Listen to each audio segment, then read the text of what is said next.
Hello everyone, it's me again, and it's time for another video.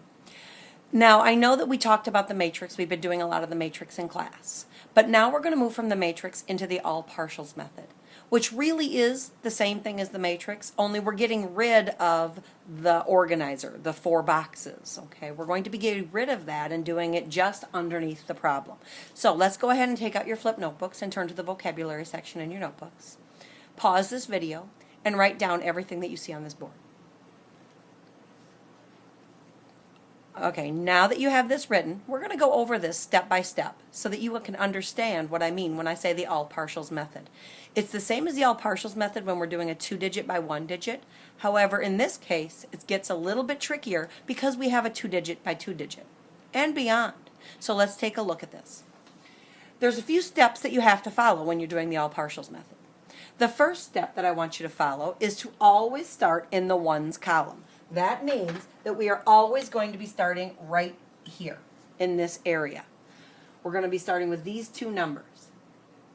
We start there and then we multiply the bottom number by the top number and the other top number. So we're going to do it by both top numbers. Okay, so let's go ahead and do that now. We have 2 times 5. These are both in the ones column, so they are both worth 2 and 5. So what is 2 times 5? We know that is 10. Then I have to take the 2 times the 10, because I remember I have to multiply it by both top numbers. So 2 times 10 is 20. Then it tells us to move over into the tens column. Now we're going to move over into this column. We're looking at the bottom number as our focus. So we move over to the tens column and we multiply the bottom number by both of the top numbers. Okay, so now we have 3, but actually this is 30. We have to remember that. In the all partials method, this is 30. 30 times 5 is 150. Now we know that because remember this is in the tens column. That 3 is worth 30 in the number 32. So 30 times 5 is 150. Do you notice how I'm lining all of these up here with the zeros? Be sure that when you add them, you're lining them up. We have 30 times 5, 150, like I said. Now we're moving to here, 30 times 10, because we have to do it by both numbers, okay? 30 times 10 is 300.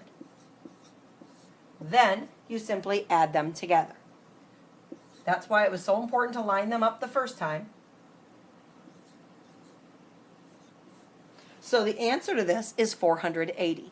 Now if you did this in the matrix, let me show you. You would end up with 30 times 10, which is 300, and that's exactly what I got down here. Then you would do 30 times 5, which is 150. That's exactly what I got down here. And then you're going to do 10 times 2, which is 20. That's exactly what I got here. And then 5 times 2, which is 10. And that's exactly what I got here. Okay? Now you'll notice that these numbers exactly match the numbers that I did in the matrix. So if you understand the matrix really well, this is going to be no problem to move back into the all partials with that. Now we can simply get rid of this box, and we can do it this way, like we've always done our all partials method. The key to remembering what to do when you're doing the all partials method is to make sure that every one of these bottom numbers gets multiplied by each of the top numbers. So you do the 2 by the 5 and by the 10, and then you move over to the 3 and you have to do the 3 by the 5 and by the 10. You always, always, always have to multiply the bottom numbers by every single number that you have on top. So let's go ahead and start practicing. So flip to your practice book. I'll do a few with you, and then I'm going to have you do a few on your own. Flip over to your practice book and let's take a look at the problems that we have. We're going to work on doing these together. The first one we have, remember, what do? We start in the ones column. That's what our rules told us to do. If you don't remember those, look back in your vocabulary or rewind the video. 2 times 5 we know is 10. Then I have to take the 5 and go over to the 2. So really I do this. I go from here to here and then from here up to here. So 5 times 30 is 150. Then, after these two steps are done, step 1 and step 2, I'm going to start here and I'm going to go back down. This is step 3. I'm sorry, I'd take that back. we're going to go from 3 this way. Oh, oh, oh, oh, oh. Not good. Hold on, let's start all over. Step 1, 2 and 5. Step 2, 5 and 3. Then we're going to start with 2, like I said in the video. And we're going to go from 2 up here. This is step 3. So 20 times 2 is 40. And 20 times 30 is 600. Let's simply add those together. And we have our answer of 800. Now, I know I might have confused you a little bit with the steps in the order that we go, so let me go through that one more time with you, okay? We start here, and we go 5 to 2, then 5 to 3, or to 30, then 20 to 2, then 20 to 30. Though that's the direction of steps. Okay, let me see if I can actually take the green marker and make that a little bit clearer for you on this next problem. First, let's solve it. Then we'll do the order that we did it in. 4 times 4 is 16.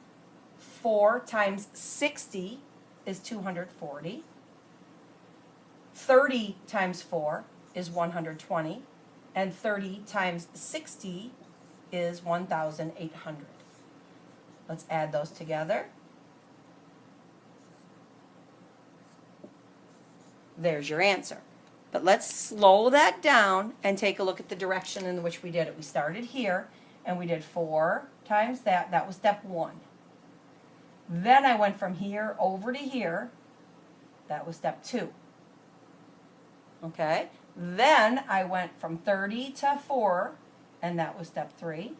Then 30 to 60, and that was step 4. So really, you go like this.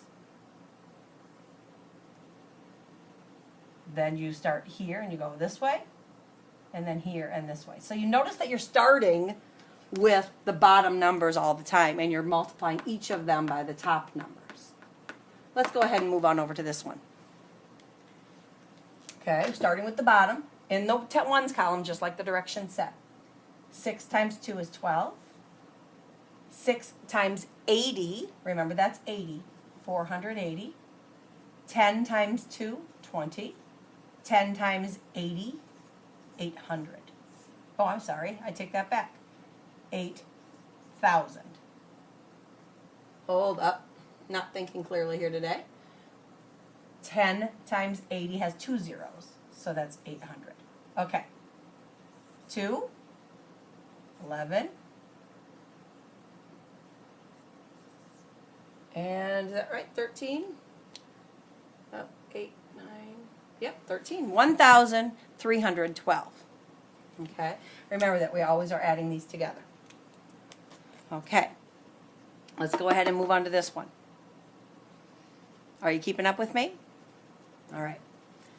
I'm going to slow this one down a little bit so you can be doing it with me.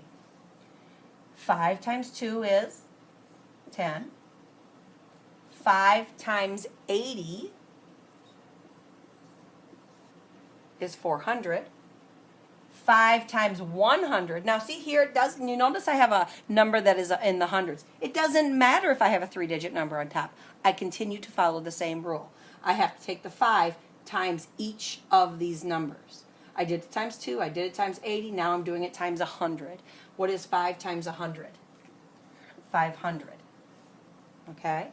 Then we're going to move over to the 3, which is actually a 30. 30 times 2, 60. 30 times 80, I know that has 2 zeros in it. And 3 times 8 is 24. And 30 times 100, well, that's going to have 3 zeros in it and a 3.